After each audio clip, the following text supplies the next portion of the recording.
Okay, meteorologist Dean Davison, the Weather Pros, liveweatherblogs.com, NCStormSquad.net. We're taking a look at what's going on with the day on Monday. We have a severe weather threat.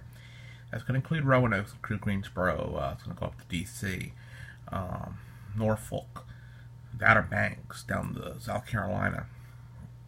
This is going to include a damaging wind threat and also, believe it or not, a isolated tornado threat as this storm system gets stronger by the time we get into the day and evening tomorrow.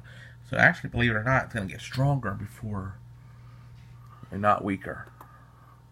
Taking a look at the latest model data, running the NAM-NEST, and I don't know what's trying to interfere here.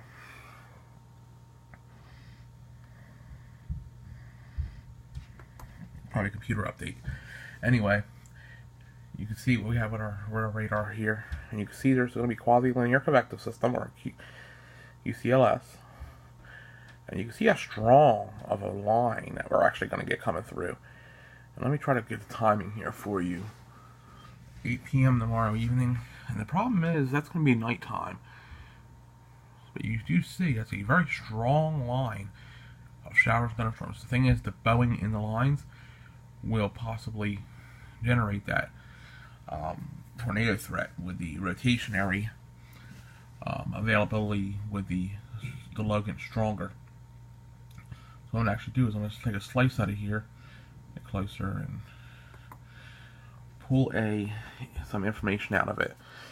This is going to generate, this time around 7 to 8 o'clock tomorrow, it's going to generate a sounding here, and we're going to take a look at what the sounding says. I'm not surprised to see isolated tornadoes. There's going to be a lot of helicity in the atmosphere. There's going to be a lot of rotation in the atmosphere, especially at the mid levels, which would allow this to occur. We do have a good amount of wind and height change. Let me take a look at some other stuff here. A southeast to south, that does look good.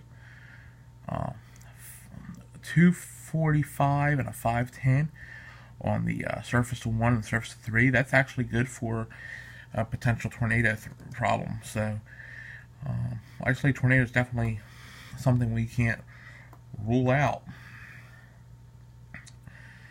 by the time we get into tomorrow. And it's just showing it here. I can actually point it out to you how it goes from a south to a southeast here as it goes up in the atmosphere. So that's actually an issue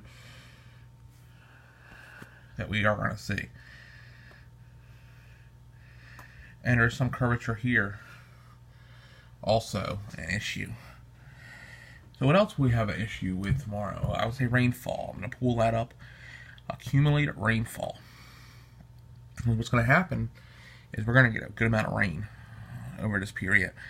And I'm going to show you here what we're looking over in the next 48 hours. We actually have over 1.5 inches in Roanoke being projected by this NAM-NEST model.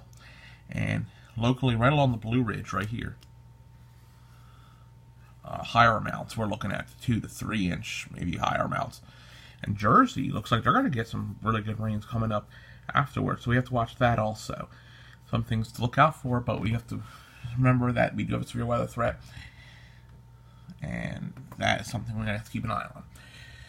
Stay with us during the day today. We'll update you a little bit later as the severe weather threat increases. Meteorologist Dean Davison, thanks for watching.